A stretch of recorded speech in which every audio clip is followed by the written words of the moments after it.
All right, once again, we're back. Key topic 21, EPIRBs, emergency position indicating radio beacons. No one expects to have an accident, get lost, or experience some other distress situation when they set sail, fly, or head into the wilderness for adventure, but it does happen. Mobile phones do not always work in the remote areas. Multitasking navigation assistant devices require charging, but a 406 megahertz distress beacon is your best bet. It has only one function: to alert search and rescue authorities directly within minutes of activation that you are in trouble and need help.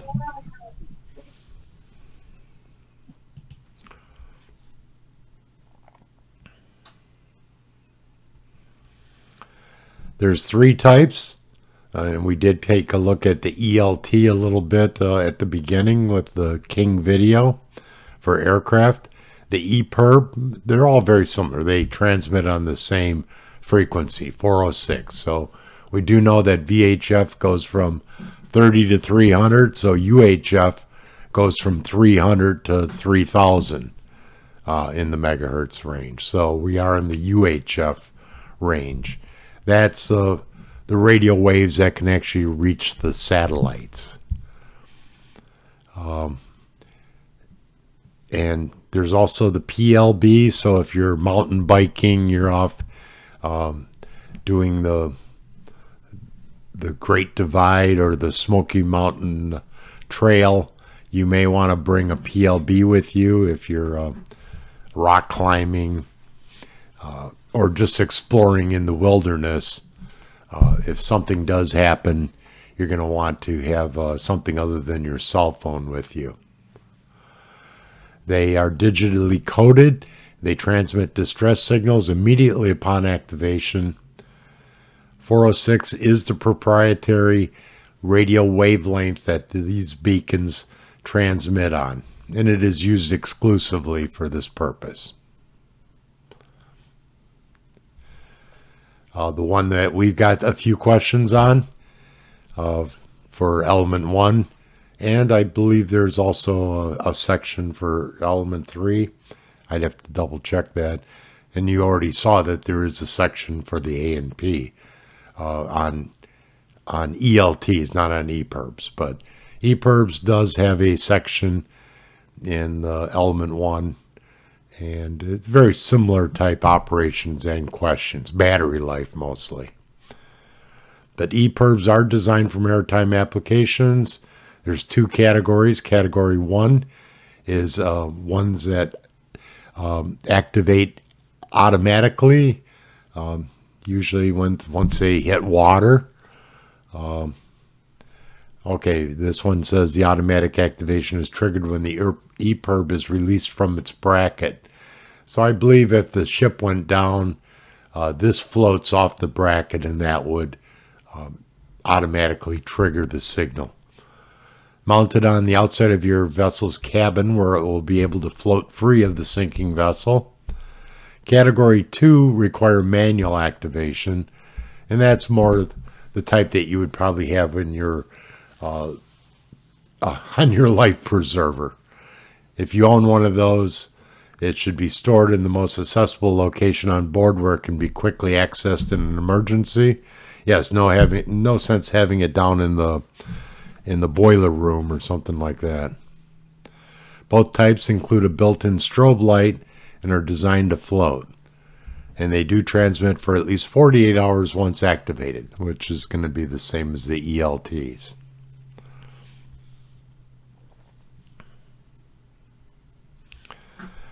All right, the first question. If a ship sinks, what device is designed to float free of the mothership, is turned on automatically, and transmits a distress signal? All right, the options are A, an emergency position indicating radio beacon. I wonder what that stands for. EPIRB. B, EPIRB on 2182 kilohertz and 405.025 kilohertz. So They're talking kilohertz, which is, we do know it's in a different band than UHF.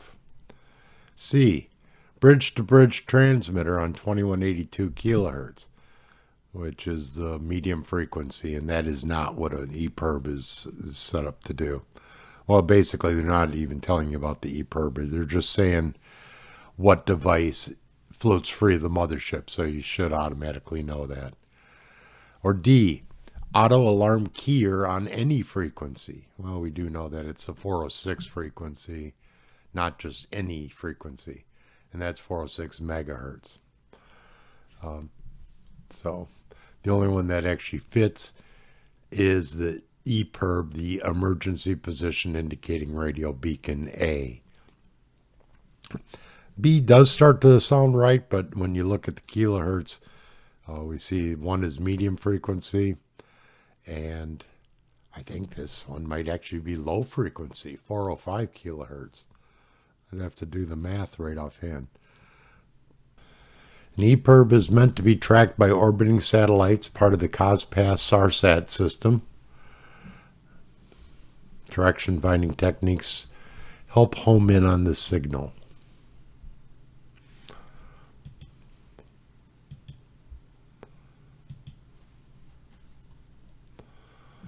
An EPIRB is used to alert search and rescue services in the event of an emergency. It does this by transmitting a coded message via the free-to-use multinational COSPAS SARSAT network. A 306 megahertz distress frequency signal is sent via satellite and Earth stations to the nearest rescue coordination centers. They also transmit a homing signal on 21.5 megahertz, which was our legacy frequency, but that's UHF and it doesn't reach very far. So once the helicopter gets closer, they would rather have your direct signal on a VHF band as opposed to trying to triangulate your signal from a satellite signal. So once it gets close enough within 40 miles, the 121.5 acts as a homing signal.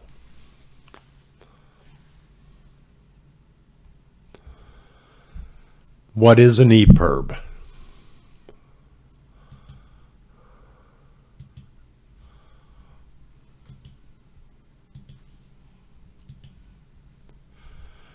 Is it A, a battery-operated emergency position indicating radio beacon that floats free of a sinking ship? Sounds good so far. B, an alerting device notifying mariners of imminent danger. No, it's the opposite. The mariners notify the satellite of danger. C, a satellite-based maritime distress and safety alerting system. Well, you know, at first glance, it looks like a decent answer. Or D, a high-efficiency audio amplifier. That one doesn't look like a good answer at all. If you know what the EPIRB stands for, you'll definitely zero in on A. But just because C looks right, let's see what the problem is with that. A satellite-based maritime distress and safety alerting system. No, it's not. It could be interpreted a few different ways, like like it's actually giving you alerts. So I would say, you know, broadly, it's not a bad answer, but specifically, there's absolutely nothing wrong with answer A. It is battery operated. They're even giving what it stands for, EPIRB, and the fact that it floats free of a sinking ship is right on, which you both agree.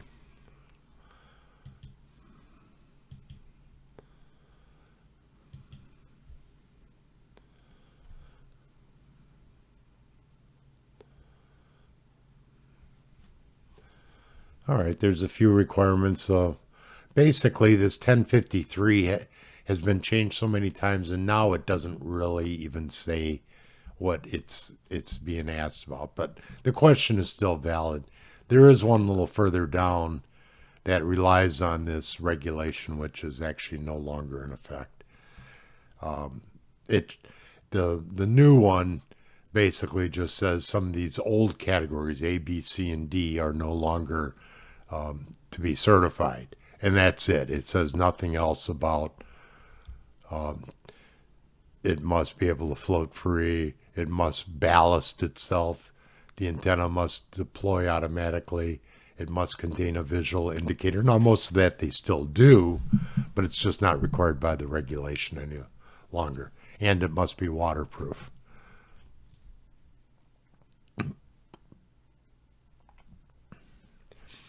EPIRB save lives on land, at sea, and in aeronautical applications. Aeronautical. Okay. I think they're taking a little literary license with that. Aeronautical, I think we rely more on the ELTs, and even seaplanes don't carry the EPIRBs, which might not be a bad idea. They're not a lot of money. Okay, here they are.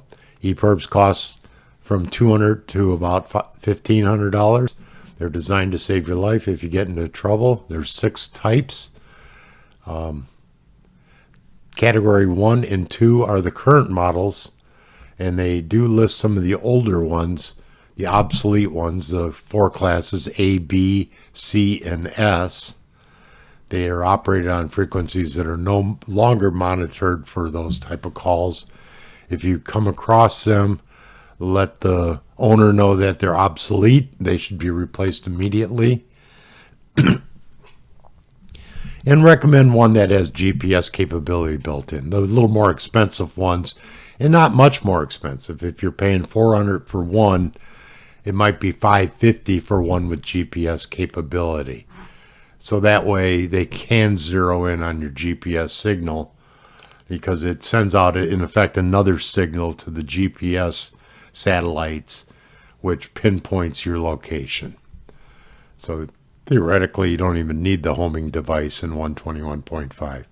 But if you are floating in the water, you probably want everything.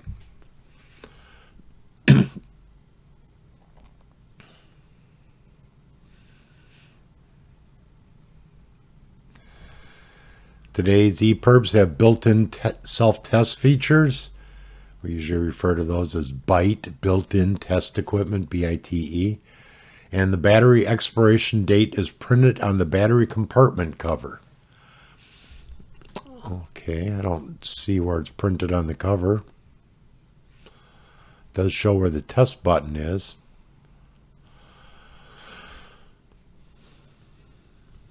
All right, so here's a question about the batteries of the EPIRBs.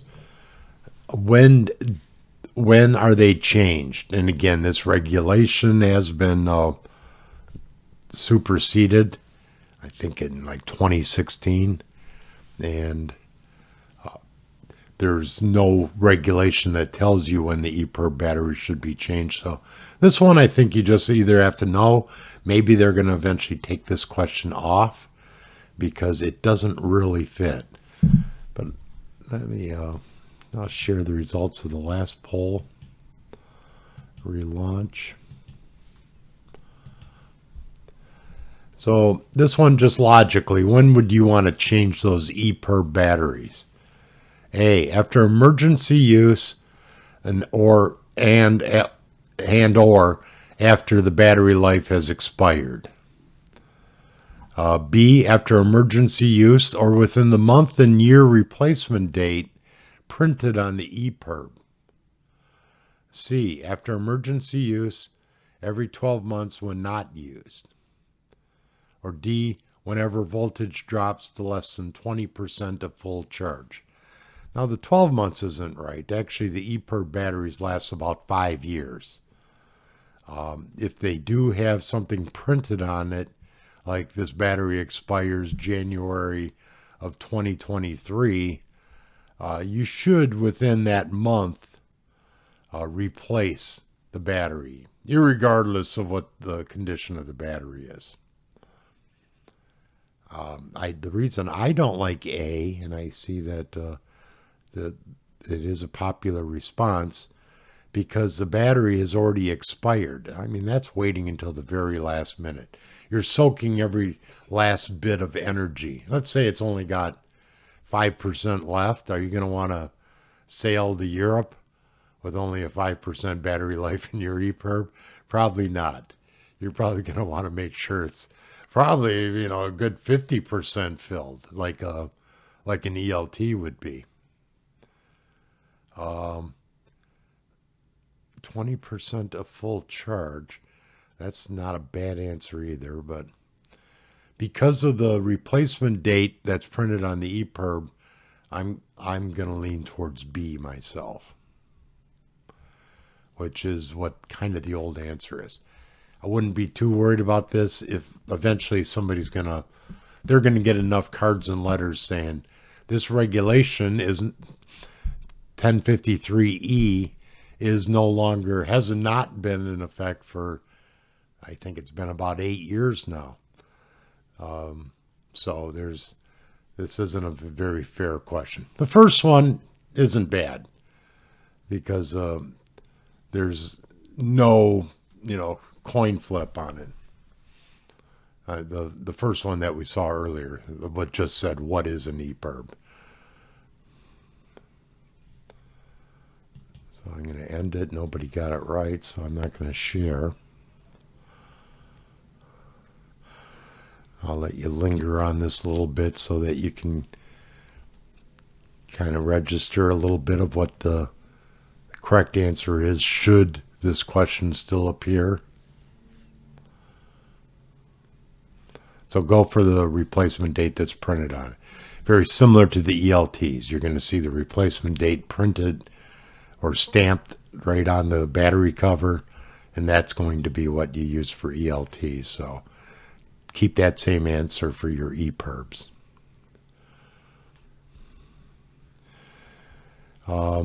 There is a regulation that it's not under the EPIRB section, the 1053, is it?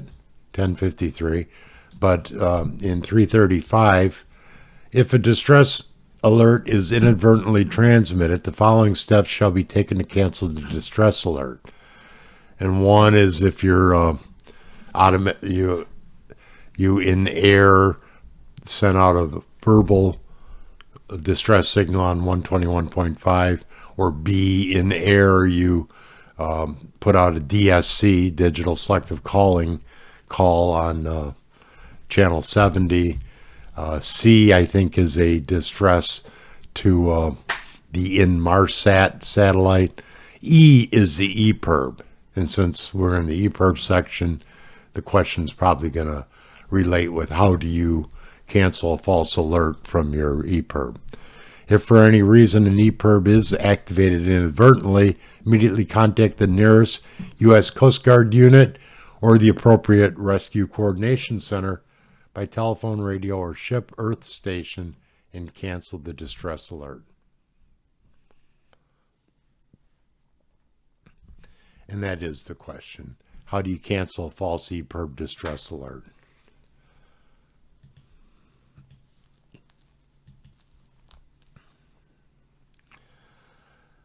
Okay, do you A, transmit a DSC distress alert cancellation? That might be how you would cancel a DSC false distress alert, but that's not how you would cancel an EPIRB false distress alert. B, transmit a broadcast message to all stations canceling the distress message. That might be how you cancel the 121.5 spoken distress, but that's not how you would do it for the EPIRB. And unfortunately, the EPIRB doesn't have another button on it that says cancel the EPIRB signal. So do you have to, number C, notify the Coast Guard or the RCC center at once? Unfortunately, that's the only thing you can do. I mean, you could turn it off real quick, but hold your breath. Normally, these devices are registered, so Upon registration, they'll have your phone number. So before they coordinate a big rescue mission, they're going to see who is actually sending the distress call, which EPIRB, and they're going to actually call the number that's associated with the account to see if it's a real real event or not. Or D, make a radio telephone distress cancellation transmission on the medium frequency distress channel. So no, basically it's got to be C.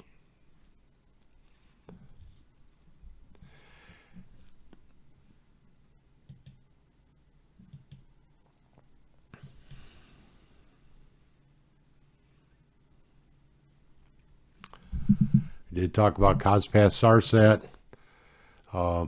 SARSAT we do know is Search and Rescue Satellite. So you can tell that that's English. But on the bottom I did put, because people will ask, what does COSPAS stand for? And here, if you really want to know, here's what it stands for. It's an acronym for the Russian words Komishniachka Sistema Polaski. Forget it. It's basically, it does stand for the Russian space system for the search of vessels in distress. And actually, Russia is the current chair of this International COSPAS SARSAT program. It's a rotating chairman type ship. And Russia is, even though the media might have you believe that we're at war with Russia, we're really not. But it is a satellite-aided search and rescue initiative. It's organized as a treaty-based, nonprofit, intergovernmental, humanitarian cooperative of 45 nations and agencies.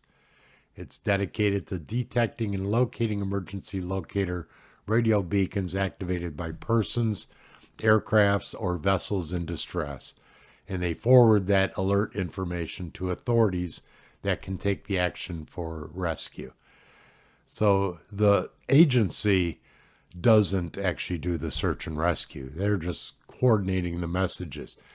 And if there's an incident off our coast, they're going to notify the United States government to go ahead and take some action. If it's off the coast of Brazil, they're going to notify Brazil. They don't actually undertake a search and rescue themselves.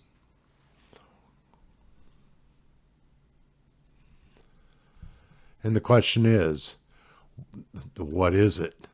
What is the COSPAS SARSAT system?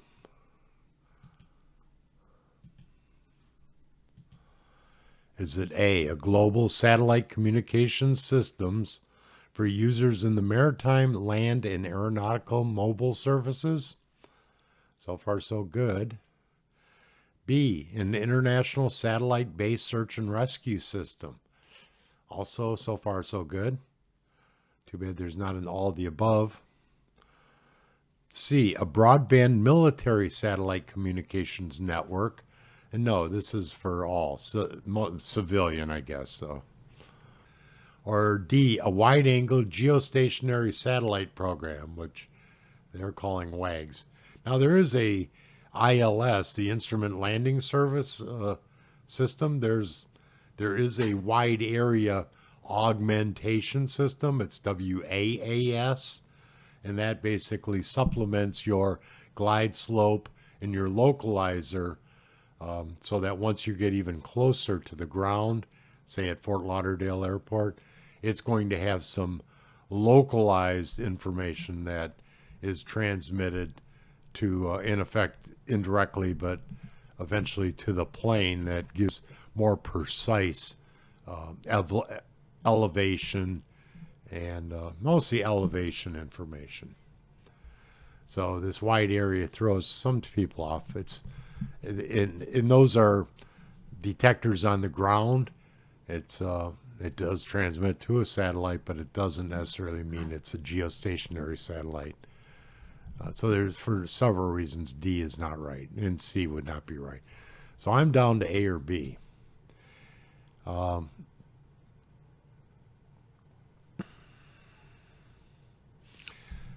Now, COSPAS SARSAT, it does take maritime, land, and aeronautical. Global satellite communications system. Um, Now, the fact that communications, that's pretty broad. COSPAS SARSAT is really just search and rescue. SAR and the SARSAT is search and rescue. So if I had to go between the two after looking at them closer, I'm probably going to go with B myself. And I guess that's what the poll takers are also. So we are all correct.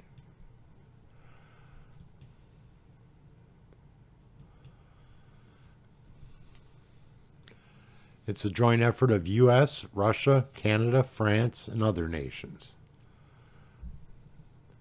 There's two types of satellites, LEOSTAR, low Earth orbiting, and GEOSTAR, which is geosynchronous orbits.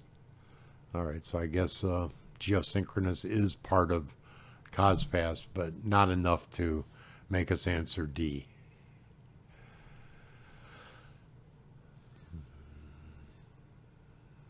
All right, not much else there. Is this it?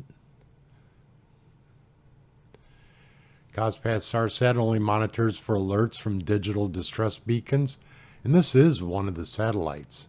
It's kind of what it looks like. And you might wonder, what's this hanging underneath it? Well, it's an antenna. So is it an antenna that's receiving a radio signal, and the equipment on board is probably a receiver and a transmitter?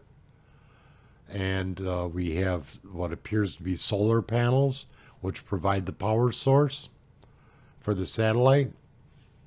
I mean, we're only into week 6. Do we already kind of see what a satellite is? And it's really not as complicated as we might have thought it would have been. What's really complicated is to get it up there. But you can see why people like Elon Musk is saying, well, I don't really need a full government to do this. If I can get it up there, and if I can get enough, maybe I can actually have a series of satellite telephones that puts them at the cutting edge of the communication planet-wide. Older beacons that transmit using the legacy analog signal on 121.5, or then you double that, 243 megahertz, rely on being received only by nearby aircraft or rescue personnel, because again, that's got about a 40-mile range, maybe 60 miles on a clear night, maybe further. For satellite reception of alerts by COSPAS SARSAT, the beacon must be a model that does transmit at 406 megahertz.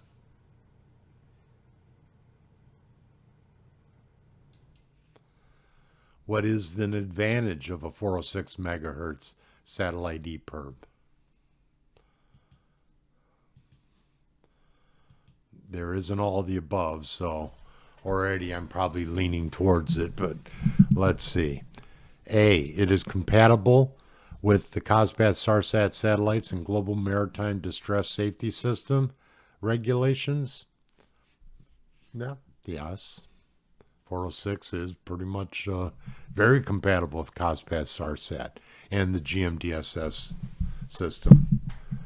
B, does it provide a fast, accurate method for the Coast Guard to locate and rescue people in distress? Yes, it does do that also.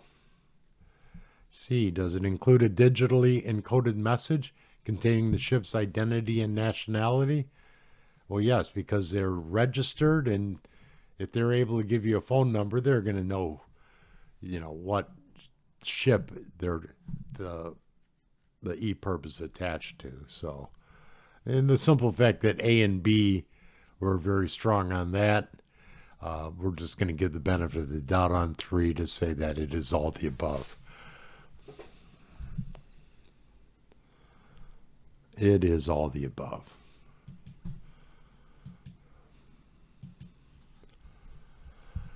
Let's see. Small battery powered emergency transmitting device. Distress. ID code is registered. floats free, activates in the event of a sinking. And I think you have to get down to like 5 feet underneath. Strike that, because it does float. So I'd hate to see it pop off and float and never get to 5 feet below the surface. But there is something to that. There's some basis for what I'm saying, but I just can't line it up right now. Okay, the newer EPIRBs are fitted with the GPS units that send a location with the alerting signal, and that eliminates the need for many hours of Doppler position finding. Kind of interesting. All right, that wraps up that one.